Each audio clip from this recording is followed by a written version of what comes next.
Hello aspirants, स्वागत है आपका मेरे यूट्यूब चैनल में।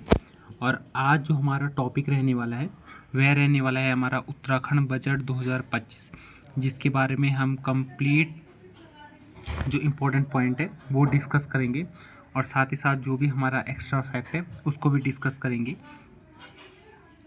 जो ये वीडियो है ये आने वाले एग्ज़ाम के लिए काफ़ी ज़्यादा महत्वपूर्ण रहने वाली है।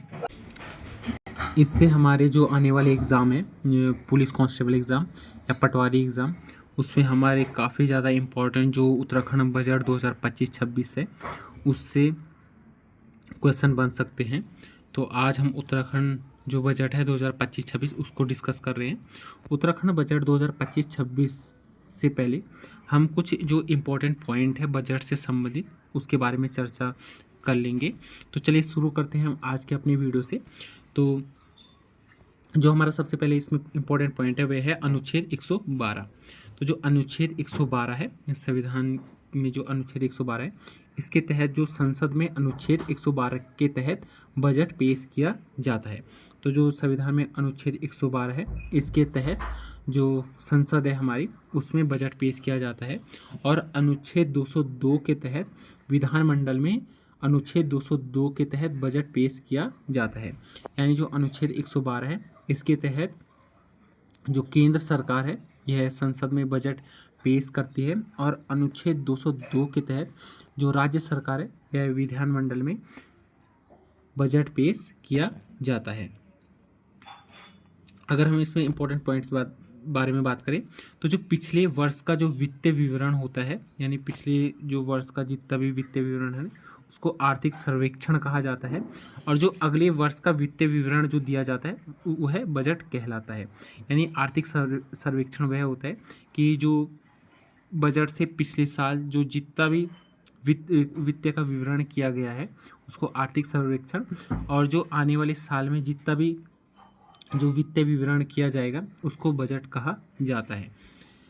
जो संविधान में बजट शब्द का उल्लेख नहीं किया गया है, ये काफ़ी ज़्यादा इंपॉर्टेंट पॉइंट है कि जो हमारी जो संविधान है उसमें बजट शब्द का उल्लेख नहीं किया गया है।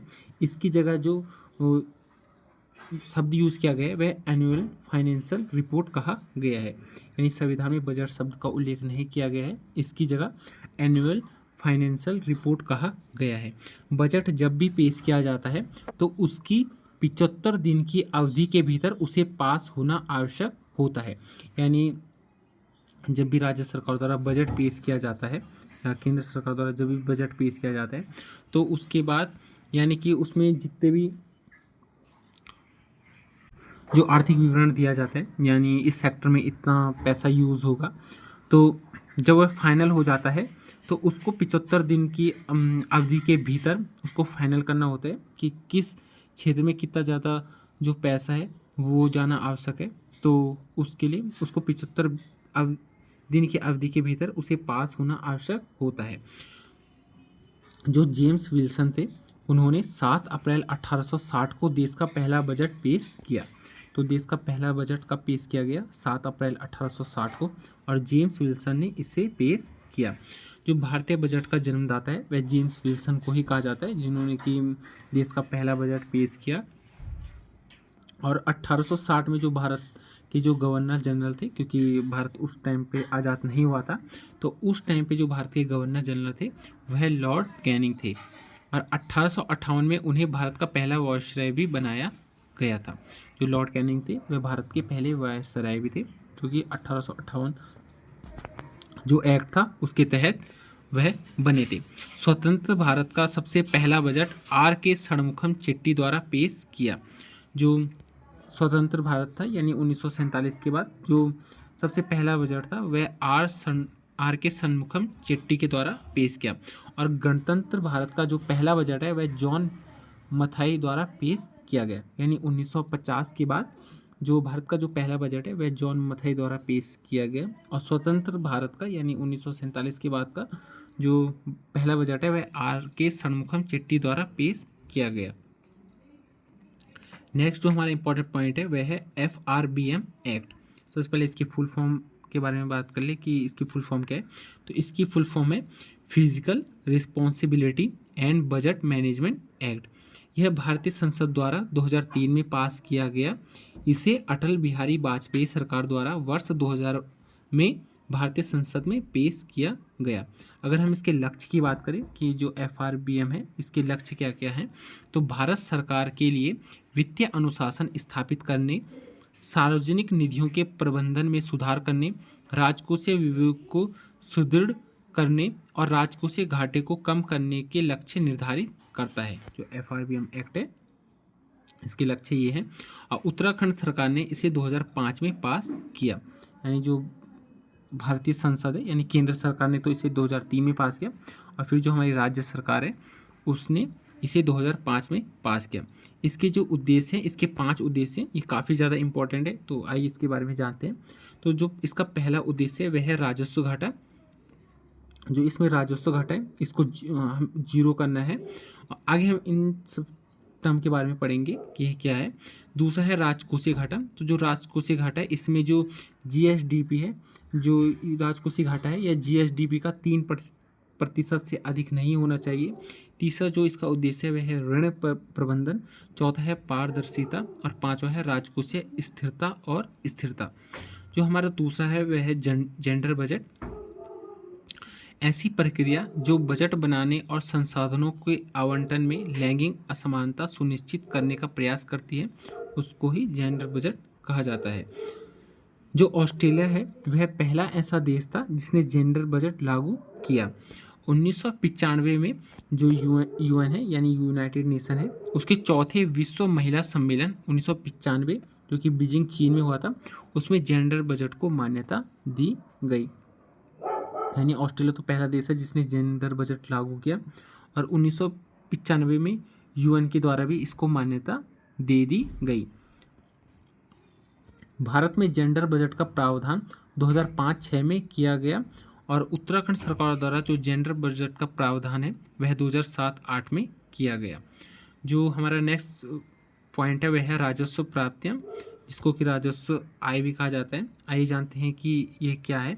तो ये प्राप्तियाँ लौटानी नहीं पड़ती, जितनी अधिक उतना अच्छा। इन्हें गैर प्रतिदेय प्राप्तियाँ भी कहते हैं, यानी जितनी ज़्यादा ये प्राप्तियाँ होगी उतनी ही जो राज्य सरकार की स्थिति है वह मजबूत होगी। जैसे उदाहरण के लिए जो राज्य सरकार द्वारा टैक्स लिया जाता है, जो लोन का ब्याज लिया जाता है, जो अनुदान शुल्क लिया जाता है, तो इससे जो राज्य सरकार को पैसा आता है तो यह उसी से संबंधित है कि जितना ज़्यादा यह राज्य सरकार को मिलेगा उतनी ज़्यादा ही जो राज्य सरकार है तो वह मजबूत होगी। अगर हम राजस्व व्यय की बात करें तो यह संपत्ति सृजित नहीं होती। व्यय जितना अधिक सरकार की वित्तीय स्थिति उतनी कमज़ोर, यानी सरकार इसमें जो पैसा है वह देती है, जैसे सैलरी के माध्यम से, पेंशन के माध्यम से, सब्सिडी के माध्यम से, तो इसमें सरकार का पैसा जाता है। और जो राजस्व प्राप्तियाँ हैं इसमें सरकार को पैसा आता है, यानी राजस्व प्राप्तियों में आता है और जो राजस्व व्यय है उसमें जाता है। क्योंकि जितना ज़्यादा जो राज्य सरकार है या राजस्व जो व्यय है वह देगी उतनी ही उसकी जो वित्तीय स्थिति है वह कमज़ोर होगी। जैसे सैलरी, जो गवर्नमेंट एम्प्लॉय है उनको सैलरी देना, जो गवर्नमेंट के जो एम्प्लॉय है उनको पेंशन देना, सब्सिडी देना बहुत से क्षेत्रों में। जो पांचवा हमारा पॉइंट है वह है पूंजीगत प्राप्ति। तो सरकार को प्राप्त ऐसी आय जिससे वित्तीय संपत्ति कम होती है। उदाहरण के लिए संपत्ति को बेचकर प्राप्त आय, यानी जो सरकार है वह अगर अपनी संपत्ति बेचकर जो आय प्राप्त करती है, इससे जो सरकार है उसको जो वित्तीय संपत्ति है यानी जो उस संपत्ति है वह कम हो जाती है। जो हमारा छठा पॉइंट है वह है पूंजीगत व्यय। तो इसमें संपत्ति का सृजन, यानी कि जो सरकार हमसे जो भी टैक्स वगैरह लेती है तो उससे जो सरकार है वह सड़क बनाती है, स्कूल बनाती है, तो इसे ही पूंजीगत व्यय में शामिल किया जाता है। बढ़ते हैं हमारे नेक्स्ट पॉइंट की तरफ। तो जो हमारा नेक्स्ट पॉइंट है वह है GSDP। अगर हम इसकी फुल फॉर्म की बात करें तो इसकी फुल फॉर्म है ग्रॉस स्टेट डोमेस्टिक प्रोडक्ट। तो आइए इसके बारे में जानते हैं। तो राज्य की घरेलू सीमा के भीतर वित्तीय वर्ष के दौरान उत्पादित वस्तुओं एवं सेवाओं का कुल अंतिम मौद्रिक मूल्य, यानी राज्य की जो घरेलू सीमा के अंदर वित्तीय वर्ष के दौरान जितना भी जो वस्तुओं एवं सेवाओं का जो कुल अंतिम मौद्रिक मूल्य है, यानी जितना भी यानी कुल जितना भी व्यापार है उससे संबंधित है। जो राज्य का सकल घरेलू उत्पाद है उसको स्टेट जीएसडीपी कहते हैं। अगर हम 2023-24 की बात करें तो जो राज्य का जीएसडीपी था वह 3,32,000 करोड़ रुपए था, और अगर हम 2024-25 की बात करें तो वह 3,78,000 करोड़ था। अब जो 2025-26 का आएगा वह 2026 के बजट में इसका मेंशन किया जाएगा। अब बढ़ते हैं हम उत्तराखंड बजट 2025-26 की तरफ। तो जो उत्तराखंड जो बजट है 2025-26 यह है जो पेश किया है, यह हमारे जो वित्त मंत्री थे प्रेमचंद अग्रवाल, इन्होंने पेश किया था। हाल ही में इन्होंने, अगर आपने देखा हो, एक विवादित भाषण बयान में के कारण इन्होंने अपने पद से इस्तीफा दे दिया है, और अब जो हमारा जो वित्त मंत्रालय है वह जो हमारे मुख्यमंत्री हैं पुष्कर सिंह धामी उनके अंतर्गत आ गया है। तो जो अब अगर आने वाले एग्जाम में अगर पूछा जाए कि वर्तमान में हमारे जो वित्त मंत्री वह कौन है, तो आप उसका आंसर मुख्यमंत्री पुष्कर सिंह धामी लगाएगा, क्योंकि जो मंत्रालय है अब वह उन्हीं के पास है। जो उत्तराखंड राज्य का अगर हम प्रथम बजट कहे तो प्रथम बजट रमेश पोखरियाल निशंक ने पेश किया था, और इन्होंने जो यह बजट है यह 3 मई 2001 को पेश किया था। अगर हम 2025-26 का कुल बजट देखें कि कुल कितने करोड़ का बजट था, तो यह 1,01,034 करोड़ रुपए का बजट था। अगर हम इसमें राजस्व प्राप्तियों की बात करें, जो कि हमने ऊपर मेंशन कर दिया था इसके बारे में कि जो राज्य को जो राजस्व प्राप्तियां हैं यानी जो टैक्स कलेक्शन है वह कितना हो गया, जिसमें कि टैक्स अभी हमने यहाँ पे बात भी की थी, जो राजस्व प्राप्ति जैसे टैक्स, लोन का ब्याज, अनुदान शुल्क, यह कितना प्राप्त हुआ है, तो यह हुआ है 62,540.54 करोड़। अगर हम कर राजस्व की बात करें यानी जो टैक्स है इससे कितना राज्य सरकार को प्राप्त हुआ है, तो यह 39,917.74 करोड़। अगर हम करेत्तर राजस्व की बात करें तो यह 22,622.80 करोड़। और अगर हम पूंजीगत प्राप्तियों की बात करें तो यह 38,494.21 करोड़। और अगर हम कुल प्राप्तियों की बात करें यानी इन सबका टोटल करें तो यहाँ पे 1,01,34.75 करोड़ रुपए हमारी कुल प्राप्तियां होती हैं। अगर हम राज्य सरकार के प्रारंभिक घाटा की बात करें कि राज्य सरकार को कितना प्रारंभिक घाटा हुआ है, तो ये 56,014.78 करोड़ रुपए का राजस्व प्रारंभिक घाटा हुआ है। और अगर हम राजकोषीय घाटा की बात करें तो राज्य सरकार को 12,604.92 जो 92 करोड़ है उसका राजकोषीय घाटा हुआ है। अब हम प्रमुख आर्थिक बिंदु की बात करें तो यहाँ पे अभी हमने मेंशन कर दिया था, जो बजट है वह 1,01,175.33 करोड़ रुपए का बजट है। और जो 2025-26 का जो बजट है वह पिछले बजट 2024-25 के सापेक्ष 13.38 की इसमें वृद्धि हुई है। अगर हम इसमें जो राजस्व व्यय है इसकी हमने बात कर ली थी कि जो राजस्व व्यय है वह हमारा 59,954.65 करोड़ है। पूंजीगत व्यय 41,220.68 करोड़ है। और जो पूंजीगत परिव्यय है वह 14,763.13 करोड़ है। अगर हम कुल प्राप्तियों की बात करें तो कुल प्राप्तियां इसमें 10 अगर हम इसमें कुल प्राप्तियों की बात करें तो जो कुल प्राप्तियां हुई है वह 1,01,034.75 करोड़ रुपए हुई है। अगर हम राजस्व प्राप्तियों की बात करें तो जो राजस्व प्राप्तियां हुई है वह 62,540.54 करोड़ रुपए हुई है। और अगर हम पूंजीगत प्राप्तियों की बात करें तो वह 38,494.21 करोड़ रुपए हुई है। यहाँ पे जो राज्य की अर्थव्यवस्था में जो 3 क्षेत्र हैं उनमें से किन क्षेत्र की कितनी ज़्यादा भागीदारी है, तो जो प्राथमिक क्षेत्र है इसकी जो भागीदारी बढ़ी है वह 9.83% बढ़ी है। जो द्वितीय भागीदारी है इसमें जो राज्य की अर्थव्यवस्था में जो द्वितीय क्षेत्र की भागीदारी है वह 43.46% है। और जो तृतीय क्षेत्र की जो भागीदारी है वह 46.71% है। यानी जो सबसे ज़्यादा इस बार जो भागीदारी रही है वह तृतीय क्षेत्र यानी सेवा क्षेत्र की रही है, और फिर द्वितीय क्षेत्र की, और फिर प्राथमिक क्षेत्र की, यानी 3, 2, 1। तो यहाँ पे आप इनका जो डाटा है ये नोट कर लीजिएगा। अगर हम प्रति व्यक्ति की आय की बात करें तो जो उत्तराखंड की प्रति व्यक्ति आय 2023-24 में थी वह 2,46,178 रुपये थी, और अब जो 2024-25 में हो गई है, जो कि पिछले साल का आंकड़ा है, पिछले साल के आंकड़े से, क्योंकि अब जो इस साल की जो प्रति व्यक्ति आय होगी वह जो अगले साल का जो बजट होगा 2026-27 में उसमें मेंशन की जाएगी। तो इसमें जो 2024-25 में जो प्रति व्यक्ति आय हुई है वह 2,74,064 रुपये हुई है। और अगर हमने प्रतिशत की वृद्धि की बात करें तो 11.33% की इसमें वृद्धि हुई है। और अगर हम विभिन्न सेवाओं में व्यय का प्रावधान देखें, यानी कि जो कितने जो जो क्षेत्र हैं उसमें कितना जो आर्थिक सहायता दी गई है, तो सामाजिक सेवाओं में 27,719.32 करोड़ जो सामान्य सेवाएं हैं, उसमें 26,272.88 करोड़ जो आर्थिक सेवाएं हैं, उसमें 16,754.51 करोड़, और जो स्थानीय निकायों को अनुदान है वह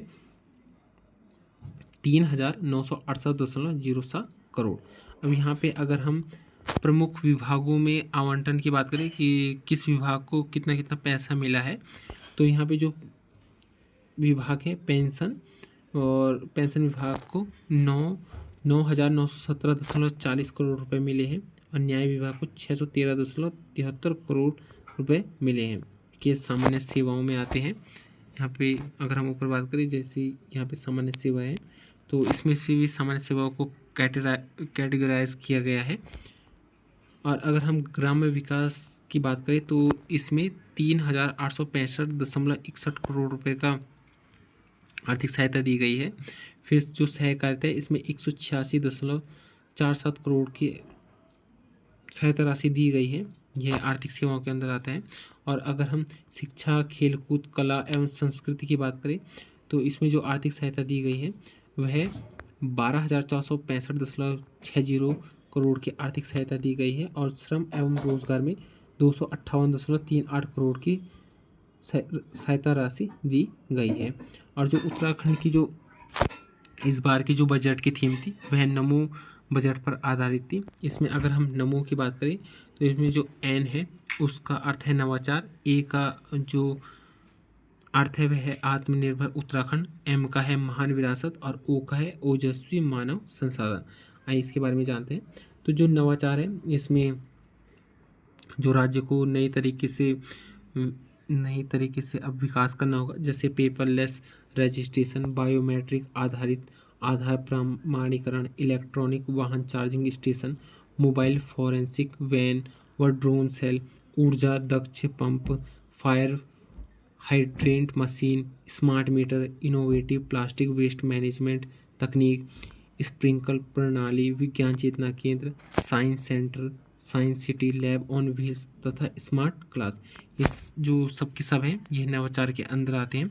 अगर हम आत्मनिर्भर उत्तराखंड की बात करें तो इसमें कुछ क्षेत्र है जिसमें उत्तराखंड को आत्मनिर्भर बनाने की कोशिश हो रही है, जैसे कृषि, ऊर्जा, संयोजकता, आयुष, उद्योग, अवसंरचना और पर्यटन। और जो ये है आत्मनिर्भर उत्तराखंड के अंदर जो ये पॉइंट हमने मेंशन किए हैं, ये सप्तऋषि समृद्ध, सशक्त और विकसित उत्तराखंड के आधार है। जो ये 7 हैं, कृषि, ऊर्जा, संयोजकता, आयुष, उद्योग, अवसंरचना और पर्यटन, ये उत्तराखंड में जो सप्तऋषि है, जो समृद्ध, सशक्त और विकसित उत्तराखंड के आधार है। अगर हम संयोजकता की बात करें तो जो संयोजकता है इसमें 220 किलोमीटर की नई सड़कें बनाई जाएंगी और 1000 किलोमीटर की सड़कों का पुनर्निर्माण किया जाएगा, और इसी के तहत 37 नए पुल बनाए जाएंगे। अगर हम उद्योग की बात करें जो कि सप्तऋषि के अंदर आता है, इसमें हरिद्वार में फ्लैटेड फैक्ट्री बनाई जाएगी, और इसी के तहत ऊर्जा के तहत ही मेगा इंडस्ट्रियल एवं गेगा टेक्सटाइल के लिए 35 करोड़ रुपए दिए गए हैं, और एमएसएमई सेक्टर के लिए 50 करोड़ रुपए दिए गए हैं। और अगर हम महान विरासत की बात करें तो महान विरासत के अंदर जो शीतकालीन यात्रा है आदि कैलाश है, ओम पर्वत है, दर्शन हेतु सुगमता की जाएगी, और हरिद्वार और ऋषिकेश का पुनर्विकास किया जाएगा, और शारदा रिवर फ्रंट में भी काम किया जाएगा। अगर हम ओजस्वी मानव संसाधन की बात करें तो पोषण से लेकर शिक्षण, प्रशिक्षण, उद्यम, रोजगार सृजन व विपणन सभी बिंदुओं को समेटे हुए एक होलिस्टिक अप्रोच बनाना है। उद्यमी को इसमें प्रोत्साहन देना है, स्टार्टअप को प्रोत्साहन देना है, ओजस्वी मानव संसाधन के अंदर रिकॉर्ड पारदर्शी नियुक्तियां करनी है, नॉलेज इकोनॉमी, डिजिटल दक्षता, इंफॉर्मेशन टेक्नोलॉजी एवं आर्टिफिशियल इंटेलिजेंस के ऊपर काम करना है, छात्रवृत्तियां, शैक्षिक भ्रमण कार्यक्रम, प्रशिक्षण तथा साइंटिफिक टेम्परामेंट को प्रोत्साहन दिया जाना है, खेल सुविधाओं का विकास किया जाना है, खिलाड़ियों को प्रोत्साहन किया जाना है और कृषकों को प्रोत्साहित किया जाना है। अगर हम बात करें इसमें जो बजट में मेंशन की गई है ज्ञान के बारे में, तो इसमें ज्ञान किस चीज़ से संबंधित है, तो इसमें जो जी है वह गरीब कल्याण से संबंधित है, जिसमें मानव सेवा नारायण सेवा को का एक नारा दिया गया है। जो वाई है उसमें युवाओं को सशक्त बनाने के लिए जो ज्ञान है उसकी जो वाई है उसकी थीम रखी गई है। जो ए है, ए का संबंध अन्नदाता से, एन का मतलब नारी सशक्तिकरण से। अब यहाँ पे प्रमुख बजट प्रावधान देख लेते हैं कि किस किस क्षेत्र में कितना कितना बजट, कितना कितना आर्थिक सहायता दी गई है। जैसे यहाँ पे सबसे पहले है शिक्षा का अधिकार अधिनियम के अंतर्गत जो बजट में जो आर्थिक सहायता दी गई है वह 178.83 करोड़ रुपए दी गई है। खेल महाकुंभ के लिए 15 करोड़ रुपए की राशि दी गई है। रूरल बिजनेस इंक्यूबेटर हेतु 20 करोड़ की राशि दी गई है। मुख्यमंत्री स्वरोजगार योजना के लिए 60 करोड़ रुपए आवंटित किए गए हैं। मुख्यमंत्री पलायन रोकथाम योजना के अंदर 10 करोड़, हाउस ऑफ हिमालयाज़ के अंदर 15 करोड़। जो हाउस ऑफ हिमालयाज़ है ये हमने अपनी जो प्रीवियस वाली वीडियो है, जो हमारी एक सीरीज चल रही है जनवरी से लेकर जून 2025 की, उसमें हमने मेंशन किया गया कि हाउस ऑफ हिमालयाज़ क्या है, यह कब इसको शुरू किया गया था और किसने शुरू किया गया था, और इसके अंदर जो भी जितने भी उत्पाद हैं उनके बारे में हमने मेंशन किया अपनी पुरानी वीडियो में। तो अगर आप चैनल में नहीं हैं तो आप पुरानी वीडियो देख सकते हैं, जो उत्तराखंड की जो हमारी करंट अफेयर्स की सीरीज़ है उससे संबंधित है। जो हमारा अगला है वह है मिलेट मिशन योजना के प्रोत्साहन हेतु 4 करोड़ रुपए आवंटित किए गए हैं। नंदा गौरी योजना हेतु 157.84 करोड़ रुपए आवंटित किए गए हैं। मुख्यमंत्री महालक्ष्मी जो किट है इसके तहत 22.62 करोड़ रुपए आवंटित किए गए हैं। मुख्यमंत्री आंचल अमृत के तहत 14 करोड़ रुपए आवंटित किए गए हैं। और राज्य में प्रसूता के लिए जो ईजाबाई सगुन योजना है जो चल रही है उसके लिए 14.13 करोड़ रुपए आवंटित किए गए हैं। अगर हम ईजाबाई सगुन योजना की बात करें तो इसकी शुरुआत 17 दिसंबर 2024 को हुई थी और इसका उद्देश्य जो है वह सुरक्षित प्रसवोत्तर देखभाल सुरक्षित करना है, यानी जो भी गर्भवती महिलाएं हैं उनका जो उनकी सुरक्षित देखभाल करना है इसमें, और इसमें महिलाओं को 2000 की वित्तीय सहायता दी जाएगी। बात करें हम कुछ एक्स्ट्रा इम्पोर्टेंट पॉइंट की, तो उत्तराखंड राज्य में प्रथम बार 1 लाख करोड़ रुपए से अधिक का आय व्यय प्रस्तुत किया जा रहा है।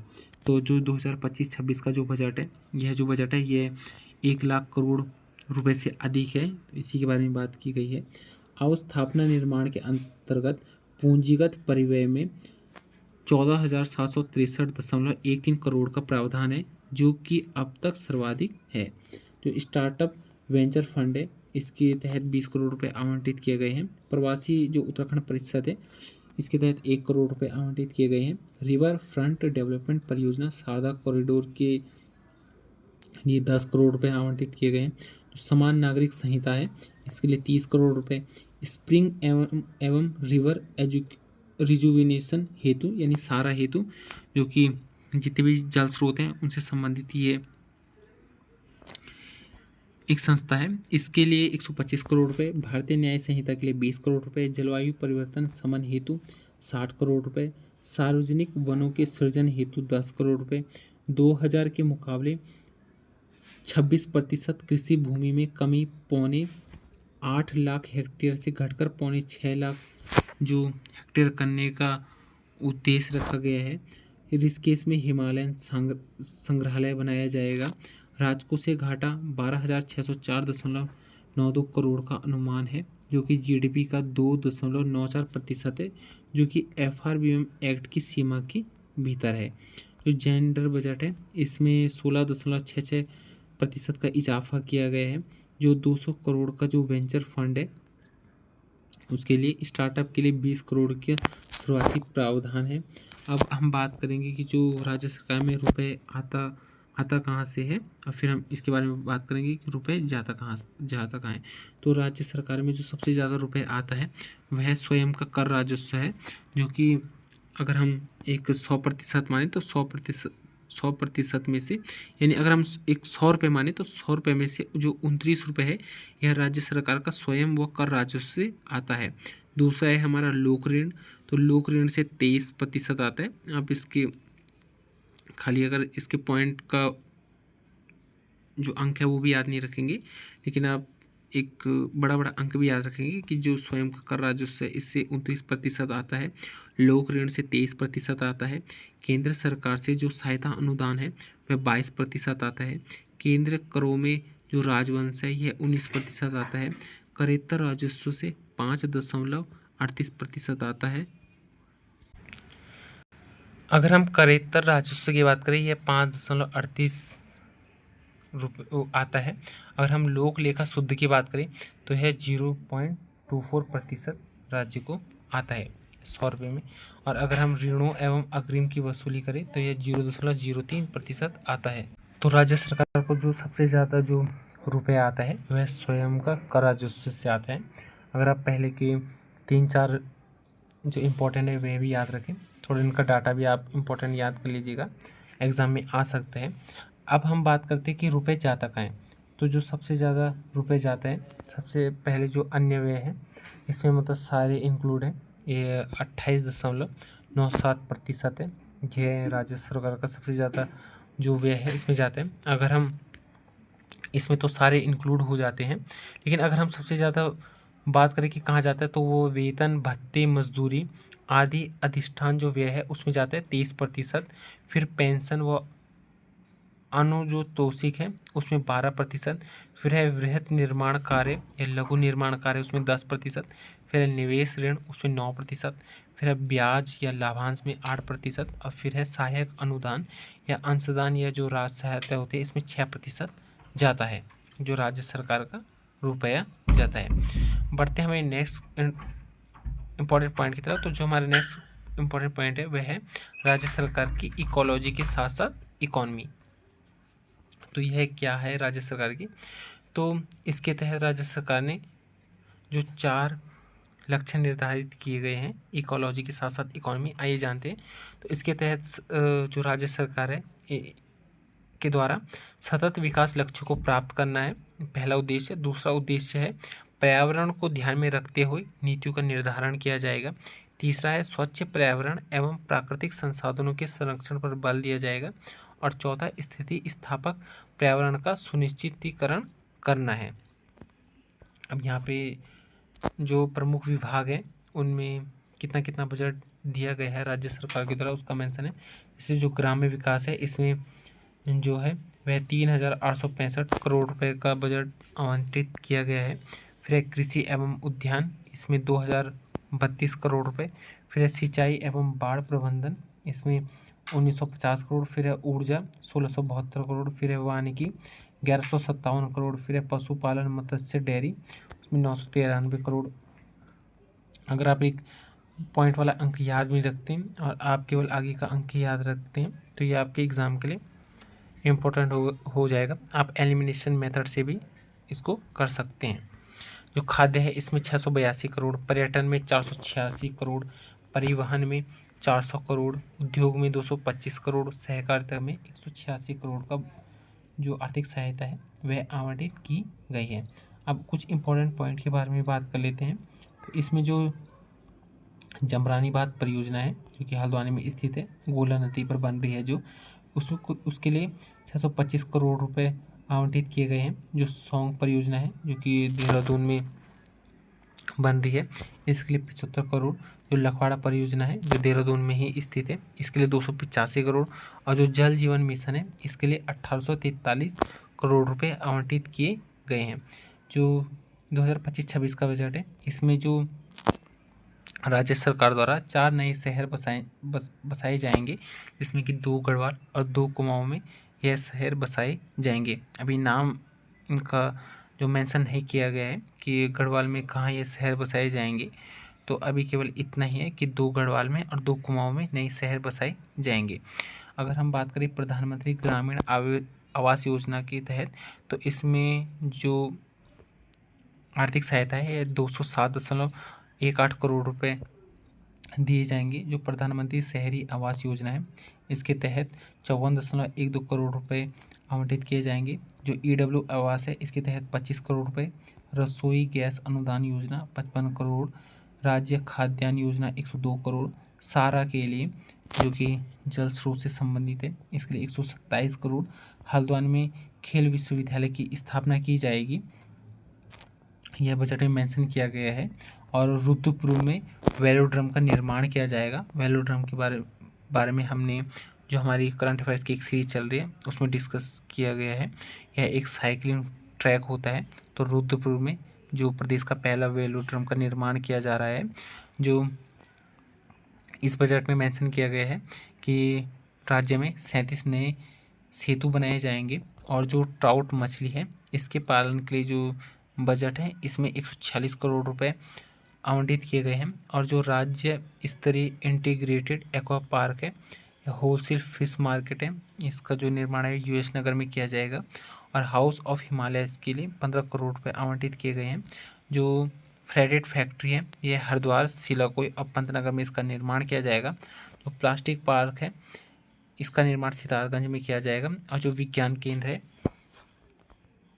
इसका निर्माण चंपावत में किया जाएगा। तो ये थे हमारे उत्तराखंड बजट 2025-26 के कुछ इम्पोर्टेंट पॉइंट, जो कि हमारे एग्ज़ाम की दृष्टि से काफ़ी महत्वपूर्ण है। अगर आपको वीडियो पसंद आए हो तो वीडियो को लाइक, शेयर एंड सब्सक्राइब जरूर कीजिएगा, ताकि जो आने वाली नई नोटिफिकेशन है वीडियो की वो आपको मिल सके और आप जो करंट अफेयर्स है उत्तराखंड का उससे अपडेट रह सके। तो मिलते हैं आपको नेक्स्ट वीडियो में जल्दी। हमारी कुछ दिनों में जो हमारी जनवरी से लेके जो जून 2025 की भाग 3 की जो वीडियो है वह अपलोड हो जाएगी, जिससे कि आपका जो पूरा करंट अफेयर्स है जनवरी से लेकर जून 2025 तक का वह कवर हो जाएगा। और बाकी हमने जुलाई की भी जो भाग 1 और भाग 2 की जो वीडियो है वह अपलोड कर दी है। आप चैनल में जाके वीडियो को देख सकते हैं और अपना करंट अफेयर्स साथ ही साथ जो उत्तराखंड का जीके है वो भी मजबूत कर सकते हैं। तो तब तक के लिए जय हिंद, मिलते हैं आपको नेक्स्ट वीडियो में।